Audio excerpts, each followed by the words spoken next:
और अब बात करते हैं बंटवारे का पैटर्न बदलने के बाद किस तरह की स्थितियां बन रही हैं केंद्र और राज्यों के बीच में। बदलते पैटर्न के बीच केंद्र और राज्यों के जो संबंध है उनमें कड़वाहट बढ़ी है।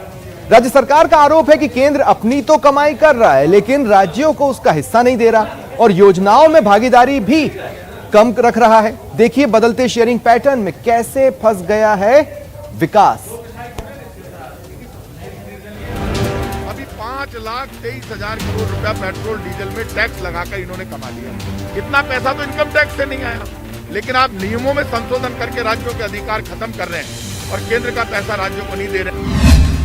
केंद्र राज्य बदले शेयरिंग पैटर्न पर घमासान। राजस्थान की सरकार लोक कल्याणकारी योजनाएं जो भारतीय जनता पार्टी के समय चल रही थी उन योजनाओं को बंद करने का काम किया और किस तरीके से सिर्फ राजनीतिक आधार पे अपने स्वार्थों की पूर्ति करती हुई नजर आ रही है। साझेदारी वाली योजनाओं में बदल रहा ट्रेंड। ये देश कोई कांग्रेस बीजेपी में बंटकर तो चलेगा नहीं, संविधान के अनुसार चलेगा। संविधान के नियम कायदे कानून आप बदल रहे हो और राज्यों के अधिकार कम कर रहे हो, तो राज्य चाहे बीजेपी का हो चाहे कांग्रेस का हो, राज्यों को पैसा चाहिए। केंद्र की कम भागीदारी राज्यों पर बढ़ा बोझ।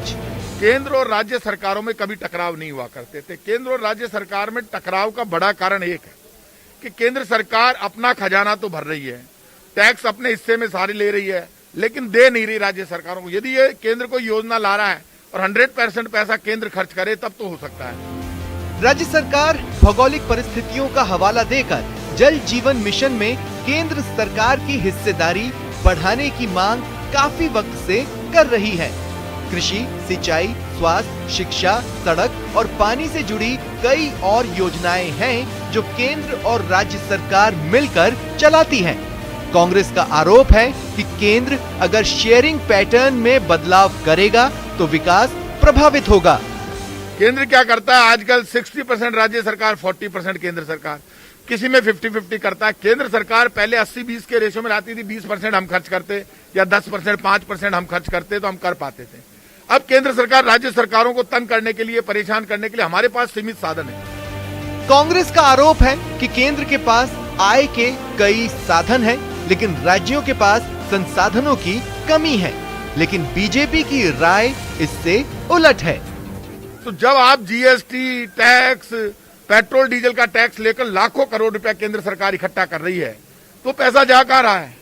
आपको ये पैसा राज्यों को देना चाहिए, मदद। राज्यों के पास तो पैसा ही नहीं है, सीमित साधन है। जीएसटी लगने के बाद तो और भी हालात विपरीत हो गए। तो आप समय पर पैसा नहीं दोगे, केंद्र सरकार पैसा रिलीज नहीं करेगी तो डेवलपमेंट कहां से होगा?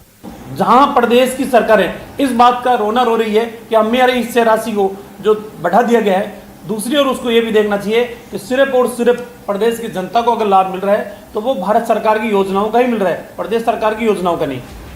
आइए आपको बताते हैं कि पिछले सालों में योजनाओं में केंद्र और राज्यों के बीच शेयरिंग पैटर्न कैसे बदला है। राष्ट्रीय खाद्य सुरक्षा मिशन और राष्ट्रीय कृषि विकास योजना में पहले 100% हिस्सेदारी केंद्र की होती थी। अब इनमें राज्य और केंद्र सरकार का 40-60 का शेयरिंग पैटर्न है। समेकित बाल विकास सेवा कार्यक्रम में पहले राज्य और केंद्र का 10-90 का शेयरिंग पैटर्न था। अब इसमें राज्य और केंद्र का 40-60 का शेयरिंग पैटर्न हो गया है। राष्ट्रीय ग्रामीण आजीविका मिशन में पहले राज्य और केंद्र की हिस्सेदारी 25-75 की थी। अब इसमें राज्य और केंद्र का 40-60 का शेयरिंग पैटर्न है। मरुस्थलीय क्षेत्रों में सिंचाई निर्माण में पहले 10-90 का शेयरिंग पैटर्न था जो अब 40-60 का हो गया। इंदिरा गांधी नहर परियोजना में पहले 25-75 का शेयरिंग पैटर्न था जो अब 40-60 का हो गया। राष्ट्रीय स्वास्थ्य मिशन में पहले 25-75 का शेयरिंग पैटर्न था जो अब 40-60 का हो गया। समेकित महिला सशक्तिकरण कार्यक्रम में 100% केंद्र की हिस्सेदारी थी जिसमें अब 40-60 का रेशो हो गया है।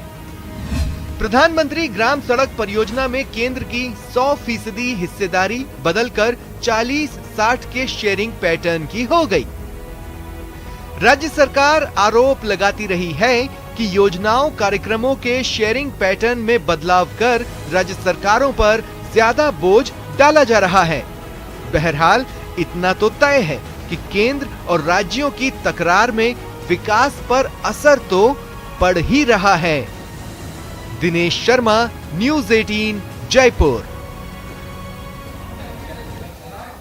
फोन टैपिंग मामले पर मुख्य सचेतक डॉक्टर महेश जोशी को दिल्ली पुलिस का नोटिस मिलने के बाद से सियासत गर्म है। जोशी समर्थक और केंद्रीय मंत्री गजेंद्र सिंह शेखावत के समर्थक बारी बारी एक दूसरे पर वार पलटवार कर रहे हैं। जोशी समर्थकों ने आज शहीद स्मारक पर सद्बुद्धि यज्ञ कर केंद्र की बीजेपी सरकार की सद्बुद्धि के लिए प्रार्थना की। वहीं इस अवसर पर 200 लोगों ने हनुमान चालीसा का भी पाठ किया।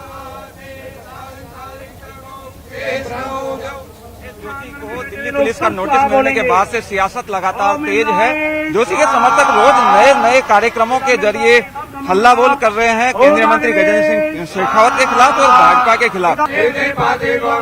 जब गीता में कहा गया है कि आदमी की बुद्धि में भ्रम हो जाता है तब उसका नाश हो जाता है। ऐसे व्यक्ति पिछली केंद्र सरकार 1 साल से राजस्थान सरकार को गिराने का कुचक्र रच रही है। आपको मालूम है लगातार राजस्थान सरकार को गिराने का प्रयास किया जा रहा है। 1 वर्ष हो गया। उन्होंने हमारे यहाँ के कैबिनेट मंत्री महेश जी जोशी को अवैध रूप से नोटिस जारी कर रहे हैं, अवैध रूप से धमकियां दे रहे हैं उस नोटिस के अंदर, जबकि वो कोई अभियुक्त नहीं है, 65 साल से अधिक उम्र के व्यक्ति हैं। हम गजेंद्र सिंह जी की और केंद्र सरकार की सद्बुद्धि के लिए महायज्ञ कर रहे हैं कि जिस तरह से गजेंद्र सिंह जी ने एक केस दर्ज करके एक नोटिस दिलवाया, वो नोटिस दिलवाकर वो ये कह रहे हैं कि माननीय महेश जोशी जी ने इस तरह का कृत्य किया। तो जयपुर की जनता अपने लाडले के लिए आम जन आज इस बात का सद्बुद्धि कर रहा है कि केंद्र सरकार को और उनके मंत्रियों को भगवान सद्बुद्धि प्रदान करे कि वो इस तरह का दुष्कृत्य ना करे। इस बात को लेकर लिख दिया। देखिए इसमें सही गलत की तो कोई बात नहीं है। हमारे महेश जोशी बिल्कुल सही है। आरोप बिल्कुल झूठा लगाया गया है। ये बीजेपी की कोई चाल है और इसी आज को लेके आज हमने आह्वान रखा है शांति के लिए, पूर्व के लिए। और हम ये चाहते हैं कि हमारे महेश जोशी जी बिल्कुल आगे बढ़े, तरक्की करें, इससे ज्यादा आगे जाएं। और आप देख रहे हैं कि मेरे साथ सभी महिला सारी मुस्लिम है। इसके अंदर कोई हिंदू मुस्लिम सिख ईसाई की कोई बात नहीं है। महेश जोशी के सब खड़े हैं, कंधे से कंधा मिलाकर उनके साथ चलेंगे और आगे बढ़ेंगे और इसी के साथ में बात। कैमरामैन अविनाश के साथ दिनेश शर्मा, न्यूज़ 18, जयपुर। और वक्त चला एक छोटे से